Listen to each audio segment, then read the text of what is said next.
Shalom saudara yang dikasihi oleh Tuhan Yesus Kristus, dimanapun saudara berada saat ini. Salam transformasi.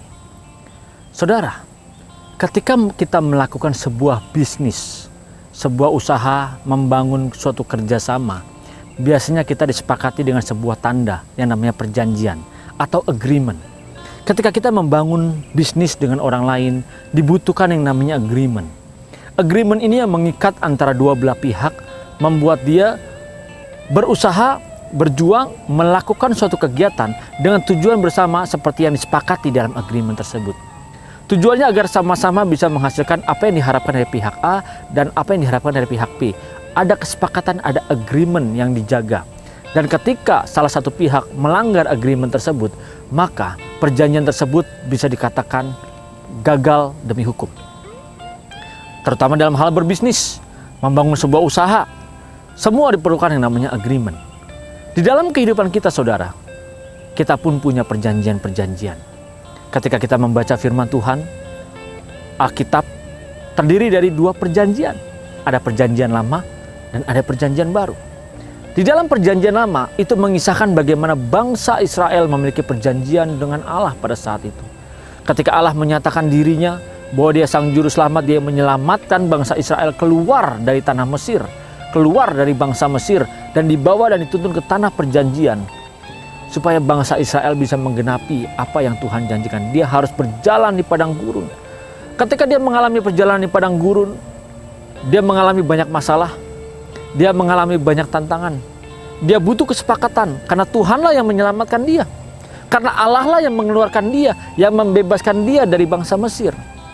Tetapi bangsa Israel merasa bahwa ketika dia dipimpin oleh Musa keluar dari bangsa Mesir, dia merasa bahwa dibawa ke suatu tempat yang lebih sulit dari sebelumnya. Dia tidak melihat tujuan akhir. Dan Tuhan melihat begitu tegar tangkuknya bangsa Israel dan sangat sulitnya untuk diatur. Makanya Allah memberikan hukum kepada mereka, yaitu hukum Taurat yang harus mereka taati. Inilah kisah perjanjian di dalam perjanjian lama. Perjanjian antara bangsa Israel dengan Allah, di mana bangsa Israel harus tunduk kepada hukum ini. Bangsa Israel tidak bisa hidup semaunya sendiri. Bangsa Israel harus taat dengan hukum yang diberikan oleh Tuhan.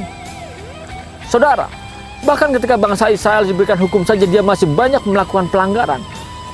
Dia tidak menepati perjanjiannya itu. Kalau tadi kita melakukan agreement dan ada sesuatu hal atau lain hal yang membuat perjanjian tersebut dan kesepakatan tidak dilakukan, maka gagal demi hukum. Lalu bagaimana dengan bangsa Israel?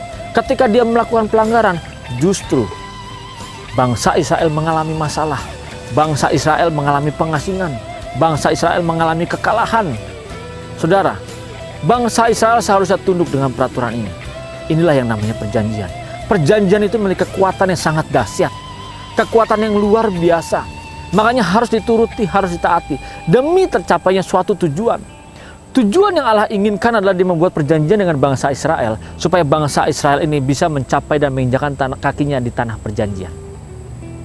Bagaimana dengan kehidupan kita saudara? Kehidupan kita sebagai orang percaya saat ini. Apakah kita juga ada perjanjian? Ya betul. Justru kita sebagai orang percaya, kita punya ikatan perjanjian dengan kita, dengan Tuhan. Ketika kita menerima Yesus Kristus sebagai Tuhan dan Juru Selamat, kita punya perjanjian dengan Dia. Ketika kita memberi diri kita dibaptis, justru kita mengikatkan perjanjian kita dengan Tuhan. Hidup kita diambil sepenuhnya kepada Dia. Hidup kita dirampas sepenuhnya oleh Tuhan, supaya kita tunduk dengan peraturan Dia. Lalu apa yang kita harus ikuti di dalam perjanjian baru ini? Justru kita harus bisa tunduk dan taat terhadap perintah Tuhan. Saudara, kita sebagai orang-orang percaya sering disebut sebagai mempelai-mempelai Kristus. Kita punya ikatan perjanjian perkawinan dengan anak domba. Dialah yang menyelamatkan kita. Ketika kita punya ikatan perjanjian, justru kita tidak bisa lagi hidup sesuka-sukanya hati kita. Kalau sebelumnya kita hidup semau-maunya kita mau pergi, kita mau mengisi hari-hari hidup kita mau menggunakan pikiran kita semaunya kita. Bahkan kita mau menggunakan mata kita semaunya kita mau menggunakan mulut kita semaunya kita mau menggunakan hidup kita sesuka hatinya kita. Ketika kita sadar bahwa kita diikat dengan perjanjian oleh Tuhan Yesus Kristus, kita tidak pernah lagi bisa hidup sesuka-suka hatinya kita. Hidup kita harus sadar betul bahwa Tuhanlah yang menjadi fokus utama kita. Dialah yang harus kita sukai. Dialah yang harus kita senangi di dalam kehidupan ini. Tali perjanjian ini begitu dahsyat dan begitu kuat. Kalau bangsa Israel dia melanggar perjanjian dengan Allah pada saat itu, dia dihukum, dia mengalami kutuk. Lalu bagaimana dengan hidup kita ketika kita tidak bisa menepati perjanjian kita? Saudara, perjanjian kita ketika kita direbut dan dirampas oleh Tuhan, bahkan semua dosa kita dibayar secara lunas oleh darahnya yang suci, yang kudus, yang tertumpah di atas kayu salib, membuat kita terikat perjanjian. Tapi ketika kita melanggar, ketika kita tidak menempati, sebenarnya kita sudah mendukakan pihak Tuhan. Kita membuat dia berduka karena kita menyakiti hatinya. Kita membuat dia berduka karena kita mengecewakan dia. Karena Bapa di surga menginginkan saudara dan saya supaya kita semua sama-sama bisa masuk ke langit yang baru dan bumi yang baru. Kalau tadi bangsa Israel diselamatkan dari bangsa Mesir supaya bisa masuk ke tanah perjanjian, saudara dan saya diselamatkan oleh Tuhan. Kita diikat oleh sebuah perjanjian supaya saudara dan saya bisa dibawa masuk ke langit yang baru dan bumi yang baru. Kita dibebaskan dari apa? Kita dibebaskan dari Mesir dunia ini. Kita dibebaskan dari semua tawaran-tawaran dunia ini. Kita dibebaskan dari semua fasilitas dunia ini yang membuat kita semakin hari semakin lama semakin terikat. Semakin kita tidak pernah bisa lepas. Semakin kita merasa bahwa dunia ini nyaman buat kita. Padahal hidup kita di muka bumi ini sangat singkat, saudara. Hidup kita hanya 70-90 tahun. Dan sangat singkatnya ini kita harus bisa memanfaatkan supaya kita bisa mencapai tujuan nanti, masuk ke langit yang baru dan bumi yang baru. Perantauan hidup kita di muka bumi ini yang 70 tahun sampai 90 tahun ini harus kita bisa isi sesuatu hal yang berguna.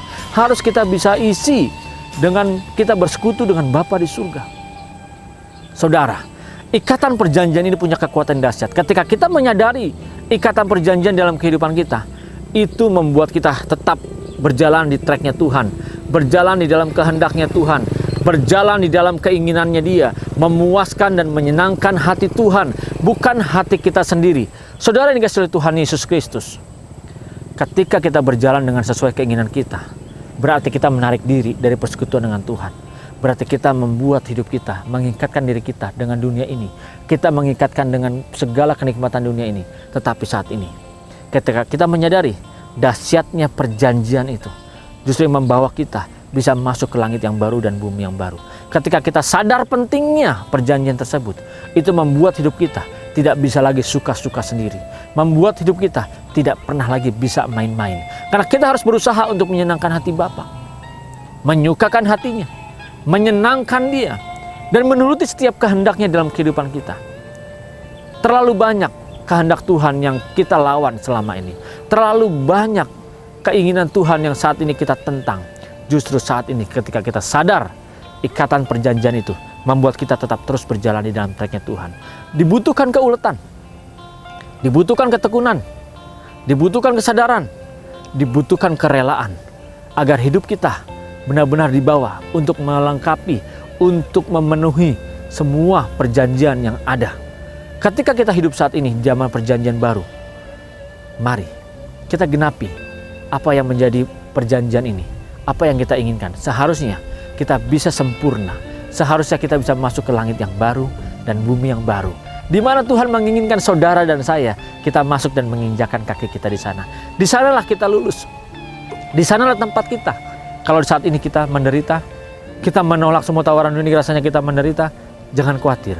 Di langit yang baru dan bumi yang baru, itulah tempat saudara dan tempat saya.